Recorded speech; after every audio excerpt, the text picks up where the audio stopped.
네, 요즘 정부 여당이 좀 바쁜 것 같습니다. 시쳇말로 좀 당황하신 거 아닌가 생각이 됩니다.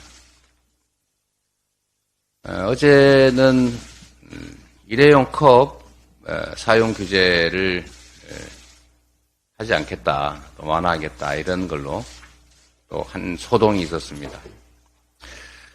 국정은 진지해야 됩니다. 미래를 바라보고 국민의 삶, 그다음에 국가 발전에 도움이 되는 것인지를 장기적인 안목에서 치밀하게 검토하고 자신들의 정치적 이익이 아니라 국민 전체를 보고 정책 결정을 해야 된다는 말씀을 드리고 싶습니다. 아무리 배가 고파도 농사 지을 씨앗을 삶아 먹는 농부는 없습니다. 아무리 추워도 초가집 지붕을 뜯어서 모닥불을 떼는 그런 사람들은 없습니다. 지금 우리 사회가 겪고 있는 여러 가지 문제들, 그리고 우리만이 아니라 전 세계가 겪고 있는 많은 문제들을 해결하기 위해서 우리가 어렵지만 장기적인 안목을 가지고 정책들을 만들어 집행합니다. 국민적 합의를 만들어낸 중요한 정책들을 그야말로 포퓰리즘적으로 보변 섞게 하듯이 뜯어 고치는 이런 일들이 최근에 자주 발생합니다. 누구도 이해할 수 없는 서울 확장 정책, 조금씩 확장하다 보면 결국 제주도 빼고 전부 서울 되는 거 아니냐, 이런 비아냥거리는 비난들이 쏟아지지 않습니까?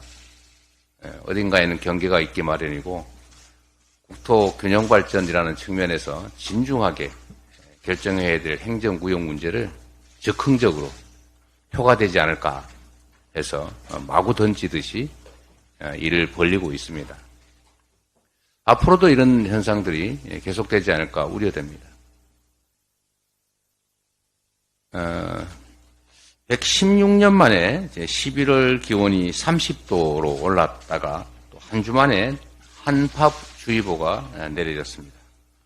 폭우, 태풍, 한파 같은 기후 재난은 우리나라 문제뿐만이 아니라 세계가 겪고 있는 심각한 문제입니다. 우리 삶에 직접적 영향을 미치는 기후위기를 어떻게 대비하느냐에 따라서 우리들의 미래가 결정될 것입니다.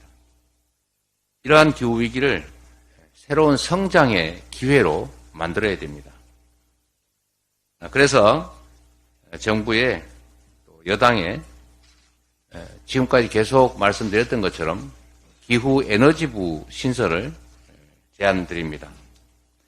지난번에도 말씀드렸던 것처럼 재생에너지 확대, 탄소 배출량 저감, 신재생에너지 생산 기반 확충의 수단으로서 지능형 송배전망 구축과 같은 과제들이 산적합니다. 아울러 우리 국회도 기후위기 특별위원회 활동이 이달 말로 종료되는 만큼 활동 연장 그리고 상설화를 검토해야 될 것 같습니다. 미국의 바이든 행정부는 에너지 안보 그리고 기후변화 대응을 위해서 IRA법을 도입했습니다.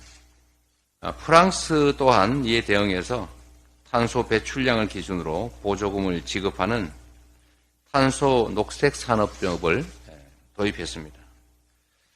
우리가 무엇을 해야 하는지는 분명합니다.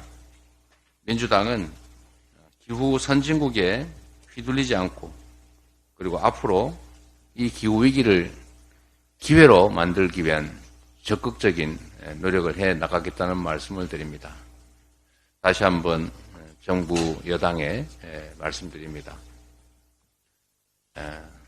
잠시 달콤할지는 몰라도 독이 되는 일들을 자꾸 벌이면 결국 그 역시도 국정 실패의 한 부분이 될 수밖에 없고 국민들의 엄중한 심판을 받을 수 있다는 점을 지적드립니다. 이상입니다.